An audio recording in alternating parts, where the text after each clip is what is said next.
마땅히 할 말을 성령이 곧 그때 너희에게 가르치시니라 하시니라. 아멘. 하나님 아버지 감사합니다. 지금 이 시간 말씀으로 함께하여 주시옵소서. 오직 성령으로 역사하여 주시옵소서. 감사드리며 예수 그리스도의 이름으로 기도드렸습니다. 아멘. 오늘은 식구가 그리스도인의 근거 있는 확신입니다. 본문 말씀은 요한일서 5장 11절에서 13절. 요한일서 5장 11절에서 13절. 제가 봉독하겠습니다. 또 증거는 이것이니 하나님이 우리에게 영생을 주신 것과 이 생명이 그의 아들 안에 있는 그것이니라. 아들이 있는 자에게는 생명이 있고 하나님의 아들이 없는 자에게는 생명이 없느니라. 내가 하나님의 아들의 이름을 믿는 너희에게 이것을 쓰는 것은 너희로 하여금 너희에게 영생이 있음을 알게 하려 함이라. 아멘. 오늘은 식구가 그리스도인의 근거 있는 확신입니다. 지난가에서는 그리스도인의 싸움과 무장에 대해서 말씀 나눴죠. 우리의 싸움의 대상은 사단 마귀인 것을 정확히 알고 하나님의 전신갑주로 무장을 해야 한다고 했습니다. 구원의 확신과 구원에 대한 감사, 말씀 중심의 삶, 전도자의 삶, 사단의 공격을 막는 믿음, 사단의 활동을 결박시키는 말씀의 검, 24시 기도로 무장하여 사단의 공격에 방어하고 또 공격해야 한다고 했습니다. 오늘은 그리스도인의 근거 있는 확신에 대해서 말씀 나누도록 하겠습니다. 그리스도인의 근거 있는 확신이라고 했는데 신자의 5가지 확신이죠. 여러분 저와 11가부터 지금 19가까지 함께하고 있는데 이 11가부터 19가까지 이 그리스도인의 5가지 확신에 대해서 벌써 3번째 다루고 있습니다.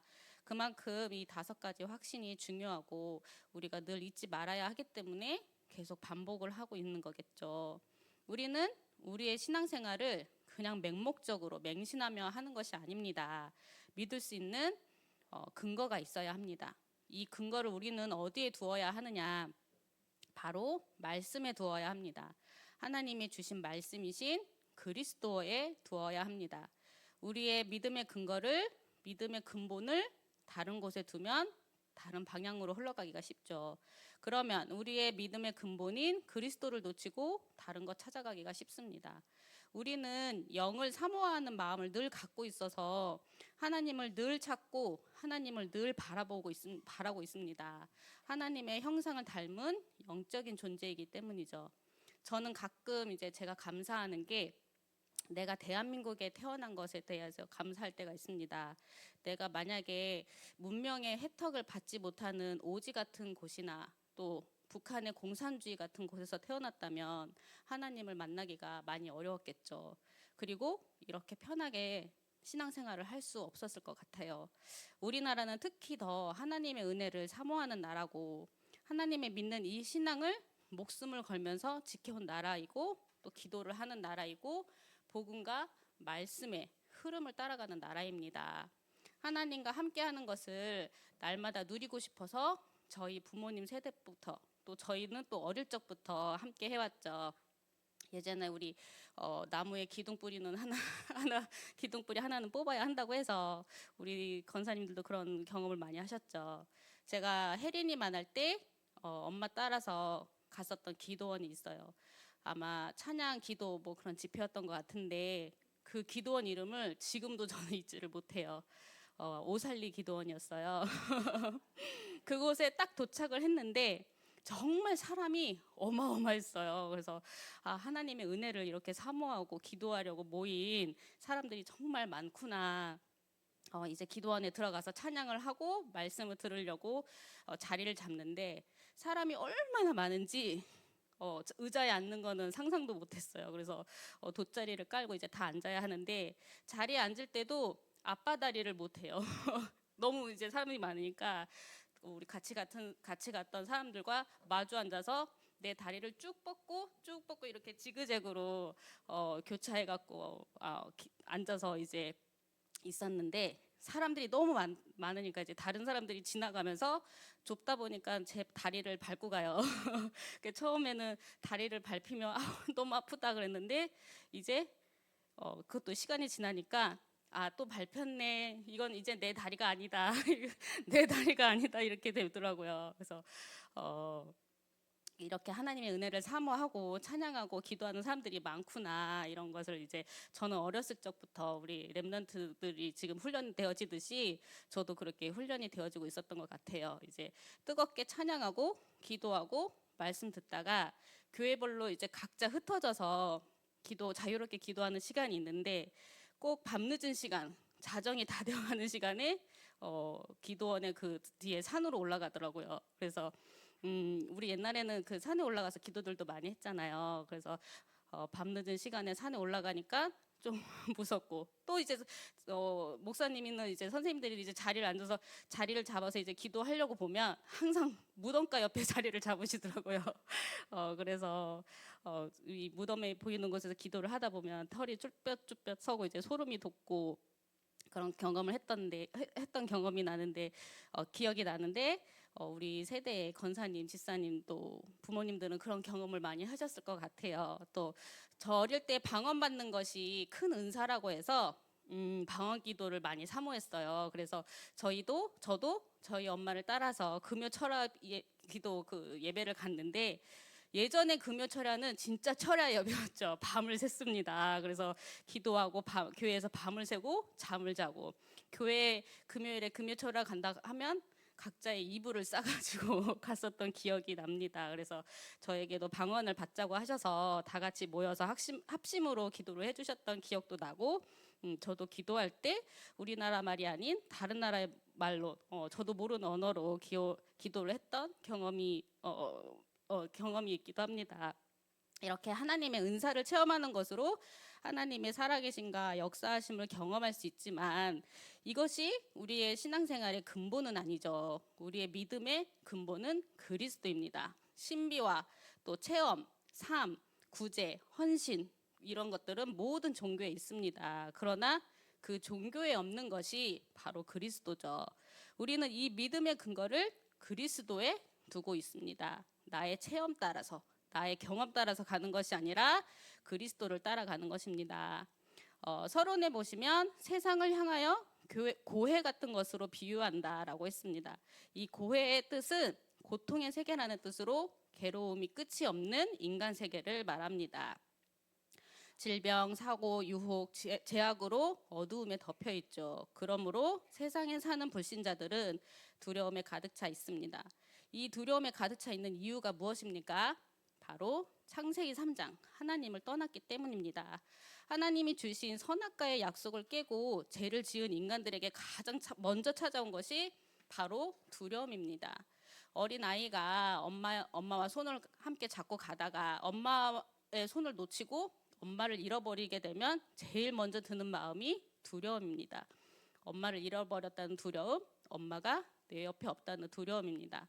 마찬가지로 하나님의 자녀로 살 때 가장 행복한 우리가 하나님을 잃어버렸으니까 제일 먼저 오는 마음이 두려움입니다. 그렇기 때문에 불안과 염려가 끊이지 않습니다.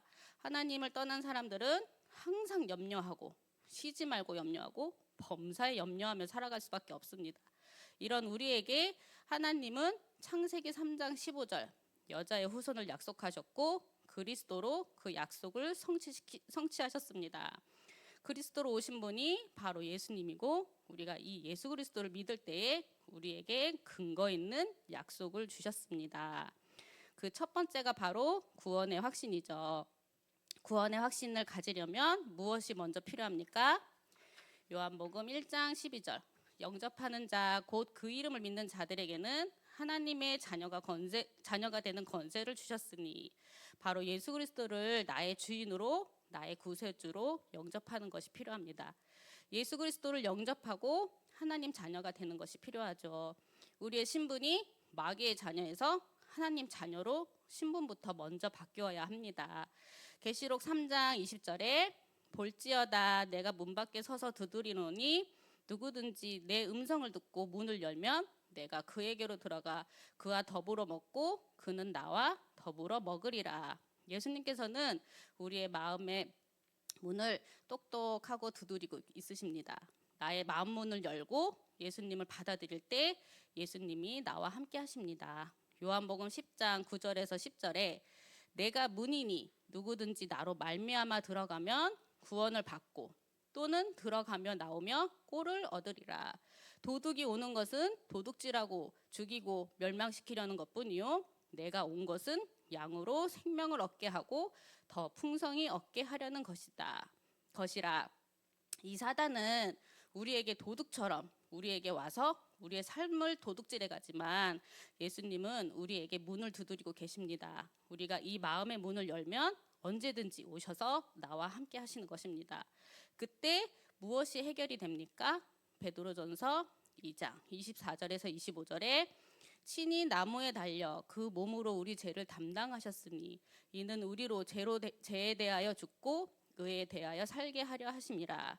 그가 채찍에 맞음으로 너희는 나음을 얻었나니 너희가 전에는 양과 같이 길을 잃었더니 이제는 너의 영혼의 목자와 감독 되신 이에게 돌아왔느니라. 우리의 죄 문제가 해결되고 하나님을 만나게 되는 거죠.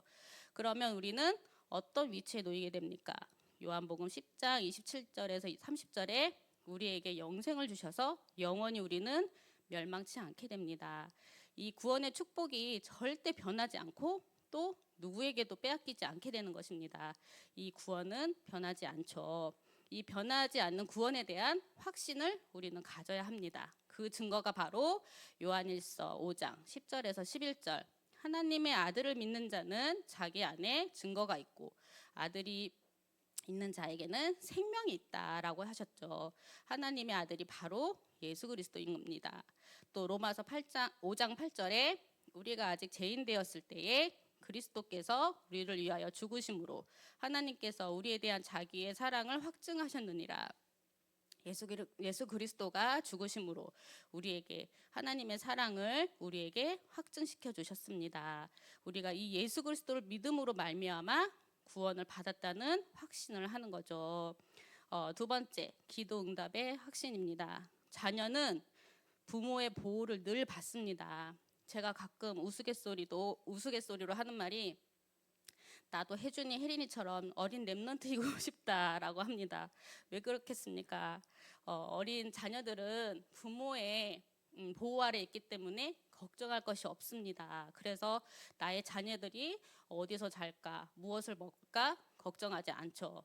바로 엄마가 때 되면 먹을 것을 주고 또 때 되면 잠 잘 자리를 마련해 주기 때문이죠. 이것이 바로 자녀의 특권입니다. 우리도 하나님의 자녀된 특권을 가졌기 때문에 기도하면 응답을 받는 것입니다. 하나님의 자녀이기 때문에 하나님께서 우리를 책임져 주십니다. 우리의 위치는 에스겔 37장 28절에 내 성소가 영원토록 그들 가운데 있으리니라고 하셨습니다. 여호와의 성소가 우리 안에 있는 것입니다. 이 성소는 하나님의 집이죠. 하나님이 계시는 곳입니다. 우리가 바로 하나님이 거하시는 성전이 되었습니다. 고린도 3장 16절에 너희가 하나님의 성전인 것과 하나님의 성령이 너희 안에 계시는 것을 알지 못하느냐라고 말씀하셨죠. 우리는 하나님이 거하시는 성소 또 성전입니다. 하나님의 영이 우리 안에 거하시기 때문에 우리는 그 이름을 부르기만 하면 됩니다. 기도 응답의 근거가 바로 예수 그리스도의 이름입니다. 요한복음 16장 24절. 지금까지는 너희가 내 이름으로 아무것도 구하지 아니하였으나 구하라 그리하면 받으리니 너희 기쁨이 충만하리라. 예수 그리스도의 이름으로 구하면 그 기도에 응답 주신다고 하셨죠. 또 예레미야 33장 3절에 너는 내게 부르짖으라 내가 내게 응답하겠고 내가 알지 못하는 크고 은밀한 일을 내게 보이리라. 예수 그리스도의 이름으로 기도할 때 흑암의 권세가 꺾이고 천사가 동원되고 크고 은밀한 일이 이루어지는 것이죠.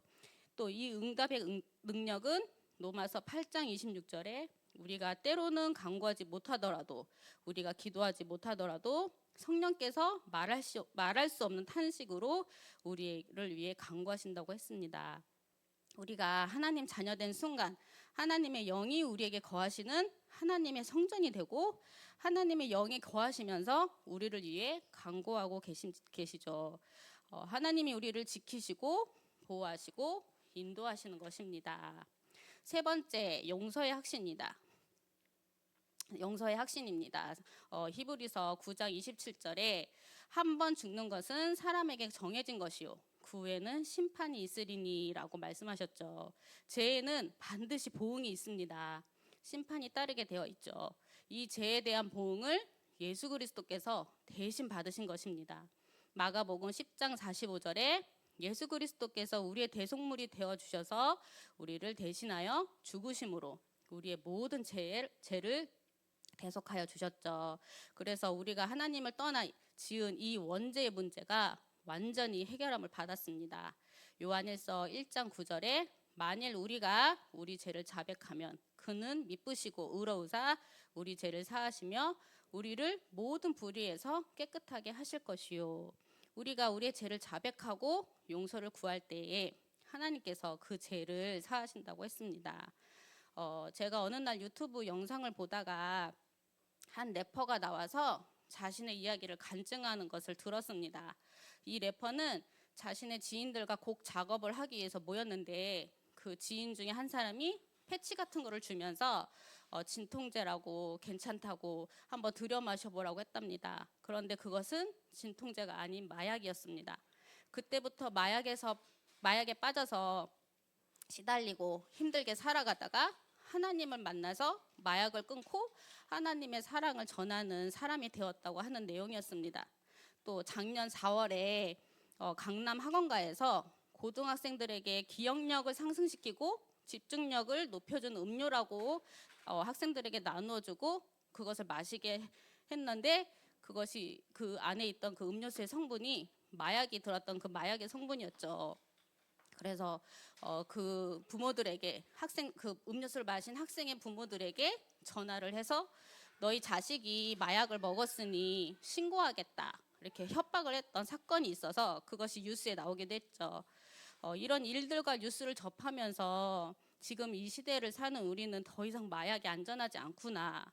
또 우리 아이들을 키우는 엄마의 입장에서 우리 아이들이 이 시대에는 정말 마약이 더 쉽게 파고들고 쉽게 접할 수 있겠구나 그런 생각이 들었고 또 사단이 완전히 이 시대와 문화를 장악하고 끌고 가고 있는 이 시대를 살고 있다라는 것을 이제 말하고 싶어서 제 친구들에게 그 영상을과 그 뉴스를 이제 공유를 했었는데 친구들 중에 한 명이 반응이 예상치 못한 데서 오더라고요.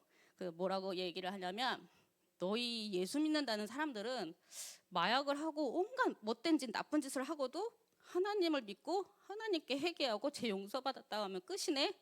참 편하겠다 이렇게 얘기를 하더라고요. 이렇게 비꼬듯이 얘기를 하는데 저는 그 말을 듣고 좀 한 대 맞은 것처럼 좀 띵한 생각이 들더라고요. 그 마약을 했던 래퍼는 그 마약을 했던 그 죄에 대한 그런 법적 처벌을 받았겠죠.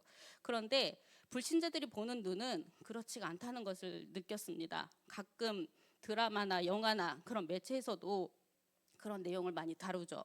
나쁜 죄를 지은 사람들이 자기는 하나님을 만나 하나님께 회개하고 죄 용서 받아서 괜찮다 뭐 이렇게 얘기를 하죠. 사단은 그런 부분만 극대화시켜서 마치 하나님께 죄 용서 받았다는 것을 뻔뻔한 사람이다라고 이렇게 만들어버리는 것 같아서 참 답답하기도 한데 우리는 하나님을 떠난 원죄에 대해서는 그리스도를 믿음으로 분명히 제사함을 받았습니다. 그런데 내가 살면서 이 지은 자범죄는 어떻게 할 것이냐. 우리는 연약하기 때문에 죄를 짓기도 하죠. 그렇기 때문에 하나님께 나의 연약함을 고백하고 하나님께 도움을 구하고 하나님의 은혜를 구해야 합니다. 내가 하나님 자녀로서 내가 짓던 그 죄에 또 속아 넘어가지 않도록 하나님의 은혜를 구해야 되는 거죠. 그래서 하나님께서 우리에게 율법을 주셨죠. 어떤 것이 죄인지 알게 하는 그 기준. 내가 하나님의 자녀로서 지켜야 할 것을 우리는 늘 배우고 가르쳐야 하죠.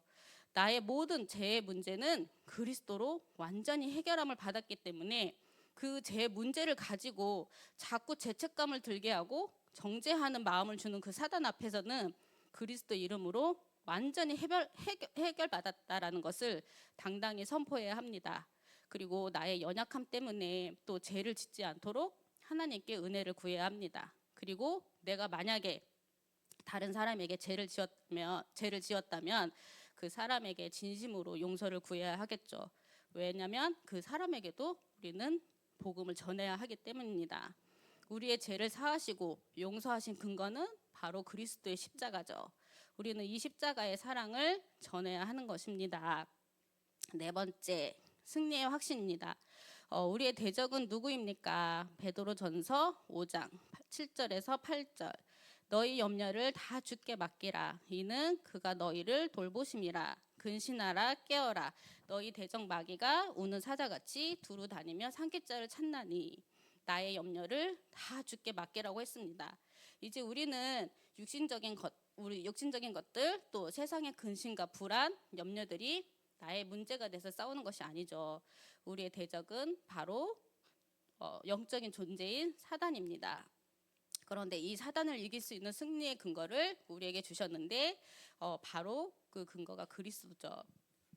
요한일서 3장 8절에 하나님의 아들이 나타나신 것은 마귀의 일을 멸하러 하심이라 라고 말씀하셨듯이 예수 그리스도가 성육신, 십자가, 부활로 인하여 이 모든 사단 마귀 권세의 역사, 모든 사단의 권세 역사는 그리스도 앞에 완전히 무너졌죠.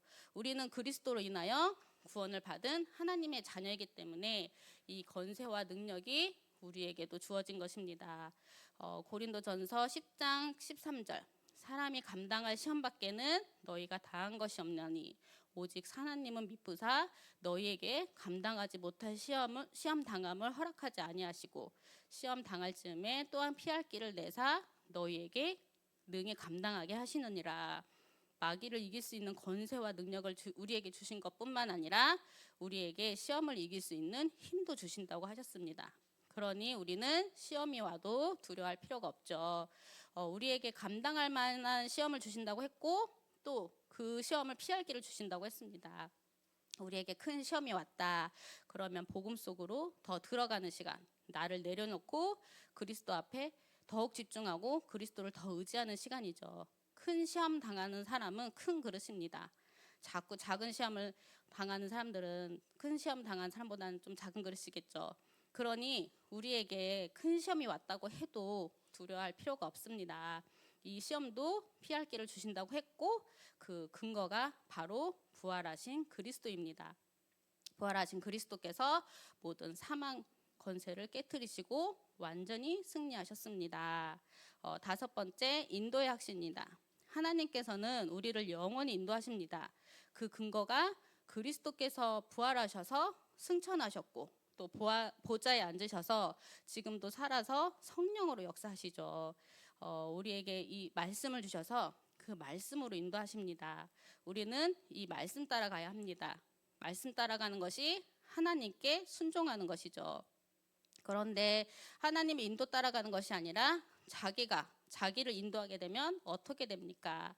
잠언 14장 12절에 어떤 길은 사람이 보기에 바르나 필경은 사망의 길이니라 라고 했습니다.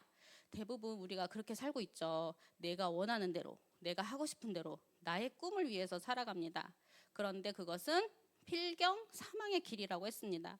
창세기 3장 하나님 떠난 상태에서 하는 것들이기 때문이죠. 그리고 사람이 사람을 인도하면 어떻게 됩니까? 누가복음 6장 39절에 또 비유로 말씀하시되 맹인이 맹인을 인도할 수 있느냐? 둘이 다 구덩이에 빠지지 아니하겠느냐? 맹인이 맹인을 인도하는 것과 같다고 했습니다. 나도 내 앞날을 모르는데 다른 사람을 어떻게 인도할 수 있겠습니까? 둘 다 구덩이에 빠진다고 했죠. 사람의 말 따라 사람의 인도를 받는 것은 맞는 것 같아서 따라갔지만 결국은 구덩이에 빠지는 것입니다. 그러면 하나님이 사람을 인도하면 어떻게 됩니까? 우리가 하나님의 인도를 받아 그 인도 안에 있으면 로마서 8장 28절 우리가 알거니와 하나님을 사랑하는 자 곧 그의 뜻대로 부르심을 입은 자들에게는 모든 것이 합력하여 선을 이루느니라. 모든 것이 합력하여 선을 이룬다고 하셨죠. 요셉이 그 형들의 시기 속에서 애굽의 노예로 팔려가고 또 감옥에 가는 그런 어려움을 당했습니다. 그러나 하나님의 인도하심을 알았던 요셉은 총리가 되었을 때 자기를 애굽의 노예로 팔았던 형들을 총리가 되어서 그 형들을 만났을 때 그 형들에게 어떠한 원망도 하지 않았습니다. 오히려 창세기 45장 5절에 하나님의 생명을 구원하시려고 나를 당신들보다 먼저 보내셨다고 말하죠. 모든 일이 하나님의 인도하심 속에 있다는 것을 알았던 이 요셉의 고백처럼 하나님은 모든 것을 선으로 바꾸셔서 생명 살리는 일을 하고 계십니다. 지금 내가 힘들고 어려움 속에 있다 할지라도 나의 방법과 세상의 방법을 쓰는 것이 아니라 정말 하나님의 은혜 속으로 들어가서 하나님의 인도 속에 있으면 하나님께서는 합력하여 선을 이루시는 것이죠. 잠언 3장 5절에서 6절 너희는 마음을 다하여 여호와를 신뢰하고 내 명철을 의지하지 말라. 너는 범사에 그를 인정하라. 그리하면 내 길을 지도하시리라. 범사의 그를 인정하는 것 이것이 순종이죠. 모든 일에 하나님을 인정하는 것이 순종입니다. 내가 어려움 속에 있다 하더라도 이것도 하나님의 뜻이고 지금 나에게 응답이 온 것도 하나님의 뜻입니다. 범사에 하나님을 인정할 때 내 길을 지도하신다고 하셨습니다. 그러니 우리는 모든 것을 합력하여 선을 이루실 하나님의 일을 바라보며 모든 일에 하나님을 인정하고 하나님 말씀 따라가면 되죠. 우리는 그리스도로 구원받은 하나님의 자녀입니다. 하나님의 자녀가 된 신분을 받았고 그 신분에 맞는 권세를 사용하면서 누리면서 살면 됩니다. 우리에게 그리스도로 근거 있는 확신 5가지를 주셨죠. 구원의 확신, 기도응답의 확신, 용서의 확신, 승리의 확신, 인도의 확신. 이 5가지의 확신을 날마다 누리며 살기를 기도하겠습니다. 기도하겠습니다. 하나님 아버지 감사합니다. 우리에게 그리스도로 하나님 자녀된 신분과 권세를 주심에 감사합니다. 날마다 구원의 확신, 기도 응답의 확신, 용서의 확신, 승리의 확신, 인도의 확신 이 5가지의 확신을 누리며 살게 하옵소서. 살아계신 예수 그리스도 이름으로 기도드렸습니다. 아멘.